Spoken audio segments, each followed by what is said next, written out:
तो देखिए आज के इस वीडियो में मैं अपना 4 साल का अकाउंटिंग का एक्सपीरियंस आप लोगों तक शेयर करने वाला हूँ। पिछले 4 सालों से मैं एक कंपनी में एज़ एन अकाउंटेंट जॉब कर रहा हूँ और फिलहाल मैं अभी 6 महीने से जो है उसी कंपनी में वर्क फ्रॉम होम जॉब कर रहा हूँ।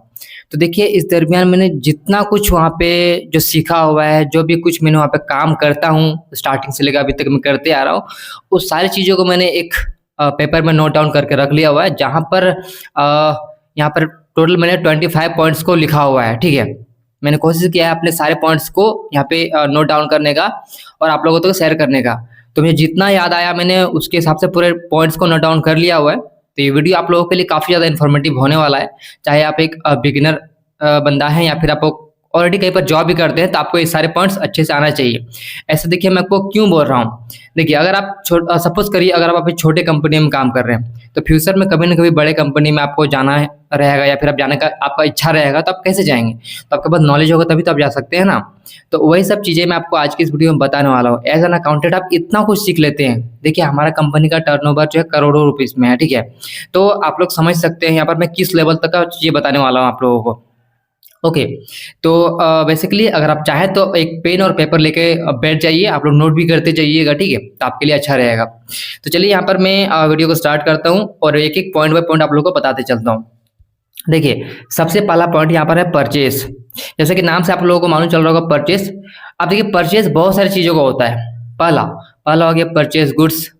दूसरा परचेस सर्विस, आप भी तो परचेस करते हैं ना। Purchase asset, purchase import. तो बेसिकली आपको ये 4 चीज़ जो मैंने आपको अभी बताया, ये 4 पॉइंट आपको ध्यान रखना है। और ये 4 जो मैंने आपको बताया इसका एंट्री आप कैसे करेंगे ये आप सीख लीजिए। आप यूट्यूब में देखिए, आप सिंपली क्या करेंगे, आपको जाना है यूट्यूब पे जाकर सर्च कर लीजिए, आप कहीं से भी सीखिए। देखिए मेरा मेन पर्पस ये है कि आप लोगों तक बताना। हालांकि देखिए मैंने सारे वीडियोस ऑलरेडी चैनल पर अपलोड किए हुए हैं। अगर आप लोग को सर्च करना, देखिए आप कैसे सर्च कर सकते हैं। सिंपली आपको ऊपर लिखना है जैसे कि परचेस इंपोर्ट, ठीक है। आपने लिख दिया, वहाँ फिर लिखेंगे पीएस कंप्यूटर क्लासेस, बस आपको इतना ही लिखना है। यानी कि सबसे पहले टॉपिक का नाम लिखेंगे, उसके बाद से पीएस कंप्यूटर क्लासेस उतना लिख दीजिए, आपका वीडियो देखने को मिल जाएगा मेरे चैनल का, ठीक है। अगर आपको ये वीडियो पसंद नहीं आता मेरे चैनल का, तो आप किसी और चैनल से जाकर सीख लीजिए, बट आपको सीखना जरूरी है, ठीक है। सीखिए, बहुत इंपॉर्टेंट है। इतना हो गया। यानी परचेस में मैंने 4 पॉइंट आपको बताया। परचेस में आपको 4 चीज सीखना है। नेक्स्ट यहाँ पर देखिए सेल इनवॉइस। आपको प्रॉपर तरीके से जो सेल इनवॉइस बनाना आना चाहिए, क्योंकि देखिए ये एक बहुत ही इंपॉर्टेंट चीज है जो कि आपको सबसे अधिक करना होता है, ठीक है। सेल इनवॉइस को इश्यू करना, ठीक है। और देखिए इसके रिगार्डिंग में मैंने एक डिटेल वीडियो बनाया हुआ है, ठीक है। जहाँ पर देखिए सेल इनवॉइस जब भी आप इशू करते हैं ना, तो आपको डिस्काउंट के बारे में भी प्रॉपर नॉलेज होना चाहिए और जीएसटी कैलकुलेशन तो आपको अच्छे से आना ही चाहिए, ठीक है। तभी आप सेल इनवॉइस को इशू कर सकते हैं। और यहाँ पर देखिए नेक्स्ट है प्रोफार्मा इनवॉइस, जो कि बहुत ज़्यादा इंपॉर्टेंट है, ठीक है। Proforma invoice. नेक्स्ट यहाँ पे देखिए पेमेंट। जैसे कि आप किसी को पेमेंट करते हैं तो उसका एंट्री आप कैसे करेंगे।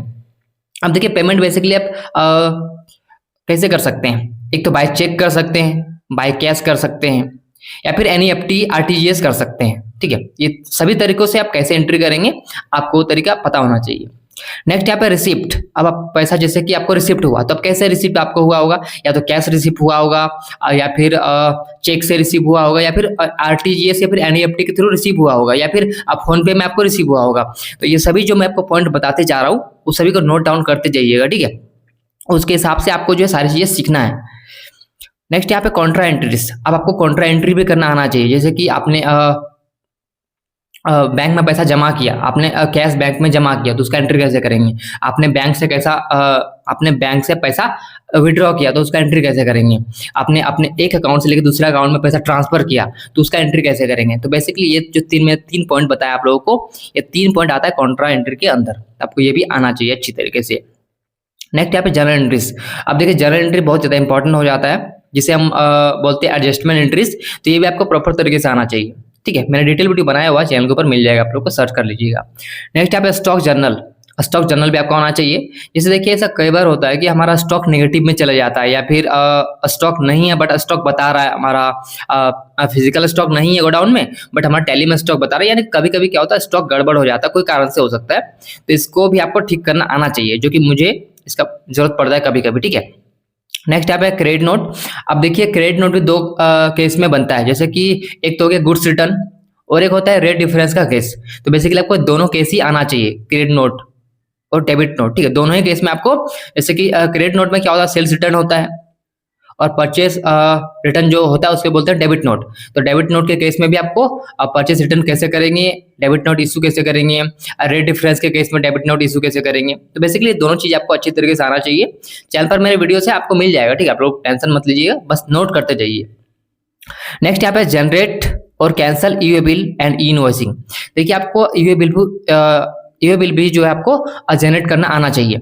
अब देखिए बेसिकली आप ईवे बिल को दो तरीके से जनरेट कर सकते हैं। पहला, टेलीप्राइम से आप जनरेट कर सकते हैं डायरेक्टली, या फिर टेलीप्राइम से कभी कभी काम नहीं करता है तो आपको ऑनलाइन पोर्टल में जाकर भी ईवे बिल बनाना आना चाहिए, ठीक है।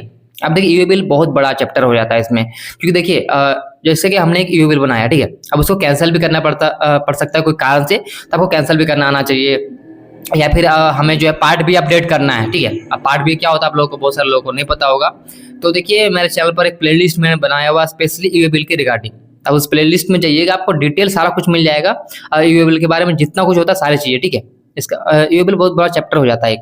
तो समझ गए आप लोग, ईवे बिल आप दो तरीके से बना सकते हैं, और इनवॉइसिंग भी आप लोग दो तरीके से कर सकते हैं। पहला, टेलीप्राइम से ईवे बिल इनवॉइसिंग कर सकते हैं, या फिर ऑनलाइन पोर्टल में जाके ईवे बिल और इनवॉइसिंग को कर सकते हैं। अब सेम तरीका कैंसिल करना अगर आपको है तो टेलीप्राइम से भी कैंसिल कर सकते हैं, और ऑनलाइन पोर्टल में जाकर भी कैंसिल कर सकते हैं। अगर कभी कभी क्या होता है टेलीप्राइम से कैंसिल नहीं हो रहा है, तो आप पोर्टल में जाकर आपको कैंसिल करना पड़ेगा, ध्यान रखें आप लोग, ठीक है। नेक्स्ट यहाँ पर है परचेस रिपोर्ट। अब बेसिकली मुझे परचेस रिपोर्ट बनाना होता है। नेक्स्ट यहाँ पे सेल्स रिपोर्ट मुझे बनाना होता है। नेक्स्ट फिर यहाँ पर है क्वांटिटी वाइज सेल्स रिपोर्ट, ये भी मुझे सबमिट करना होता है। सेल्स आउटस्टैंडिंग रिपोर्ट मुझे बनाना होता है। स्टॉक रिपोर्ट हो गया। फिर पैटी एक्सपेंसेस, पैटी एक्सपेंसेस बहुत ज़्यादा काम में आता है। नेक्स्ट यहाँ पर है सैलरी एक्सपेंसेस, जितने भी सैलरी एक्सपेंसेस होते हैं वो सारा एंट्री करना होता है। फिर है बैंक रिकॉन्सिलेशन, ये भी मुझे महीने में एक बार करना होता है, ठीक है। नेक्स्ट यहाँ पर है लेजर रिकॉन्सिलेशन। अब देखिए लेजर रिकॉन्सिलेशन बहुत ज़्यादा इंपॉर्टेंट हो जाता है। अब देखिए इसमें बेसिकली आप दो चीज़ों का रिकॉन्सिलेशन कर सकते हैं। पहला, डेटर्स, जैसे कि आपने किसी को सेल किया उसके लेजर, यानी कि आपने जो उसके नाम से सेल इशू किया हुआ है और जो सामने वाले ने अपनी बुक्स में एंट्री किया, दोनों का लेजर को मैच कराना, इसे बोलते हैं लेजर रिकॉन्सिलेशन, ठीक है। चाहे वो कस्टमर का हो या फिर सेम इसका जस्ट अपोजिट, आपने किसी से परचेस किया हुआ है और दोनों क्लोजिंग बैलेंस मैच नहीं हो रहा है, तब आपने परचेस, जो जिसे वेंडर भी बोला जाता है, वेंडर रिकॉन्सिलेशन, तो अपने सप्लायर का भी आप लेजर लेके आप रिकॉन्साइल कर सकते हैं। तो बेसिकली दोनों काम में करता हूँ, ठीक है, चाहे वो कस्टमर का हो या फिर हमारे सप्लायर का हो, दोनों का लेजर को रिकॉन्सिलेशन करता हूँ। नेक्स्ट यहाँ पर रिसीवेबल पेबल्स। रिसीवेबल पेबल का मतलब हो गया रिसीवेबल्स, यानी कि मार्केट में हमने जो सेल किया हुआ है उसमें से कितने लोगों ने हमें पैसा नहीं दिया हुआ है, उसका डिटेल पूरा निकालना। वैसे पेबल्स, जैसे कि हमने किसी से परचेज किया हुआ है और हमने उनको पेमेंट नहीं दिया हुआ है, तो उनका डिटेल निकालना, ठीक है। उसके बाद से ऑनर को बताना या फिर जो ऑथराइज पर्सन है उनको बताना है कि ये सब का जो पेमेंट आना है या फिर हमें पेमेंट करना है, तो उसके हिसाब से आगे प्रोसेस होता है, ठीक है। नेक्स्ट यहाँ पर टीडीएस एंट्री हो गया, टीडीएस एंट्री भी आपको आना चाहिए।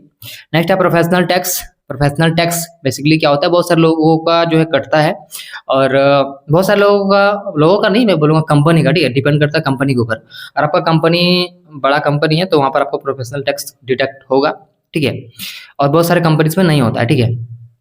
नेक्स्ट यहाँ पर हो गया ईमेल हैंडलिंग। बेसिकली मुझे ईमेल हैंडलिंग भी करना होता है, जैसे कि कुछ गुड्स को हमें ऑर्डर करना है कंपनी को। बेसिकली हमारा देखिए दो फर्म है, ठीक है।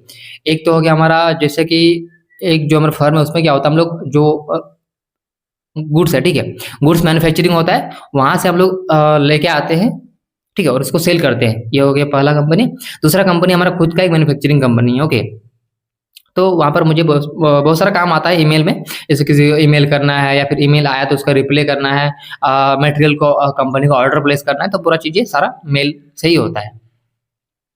नेक्स्ट हो गया यहाँ पे एक्सएमएल डेटा इंपोर्ट एक्सपोर्ट। देखिए बेसिकली आप लोगों को मैंने एक वीडियो में बताया था कि हम लोग देखिए दो सॉफ्टवेयर में काम करते हैं, और हाँ यहाँ पर मैं बात करूँ यहाँ पे, तो मैं बेसिकली टेलीप्राइम में काम करता हूँ, और एक हमारा सॉफ्टवेयर जो कि क्लाउड सॉफ्टवेयर है, ठीक है। तो क्लाउड सॉफ्टवेयर में क्या होता है कि डेटा पूरा उसका ऑनलाइन रहता है, तो हम लोग क्या करते हैं कि जो क्लाउड सॉफ्टवेयर में डेटा है उसको एक्सएमएल फाइल में वहाँ से एक्सपोर्ट कर देते हैं, और एक्सपोर्ट करके उसको जो है हम लोग टेलीप्राइम में इंपोर्ट कर लेते हैं, ठीक है। तो ये काम भी मैं करता हूँ। इससे क्या होता है, मुझे काफ़ी ज़्यादा हेल्प मिलता है डेटा इंपोर्ट एक्सपोर्ट करने में, ठीक है। 24 हो गए। और नेक्स्ट यहाँ पर 25 नंबर का पॉइंट है, 25 नंबर का पॉइंट है माइक्रोसॉफ्ट एक्सेल। देखिए माइक्रोसॉफ्ट एक्सेल बहुत ज़्यादा इंपॉर्टेंट है, अगर देखा जाए तो मेरा जितना भी टास्क होता है ना, ज़्यादातर टास्क में मुझे माइक्रोसॉफ्ट एक्सेल के हेल्प लेना पड़ता है, ठीक है। और बेसिकली बहुत सारे मेरे रिपोर्ट्स भी ऐसे रिपोर्ट्स होते हैं जो कि मुझे एक्सेल में ही प्रिपेयर करने होते हैं।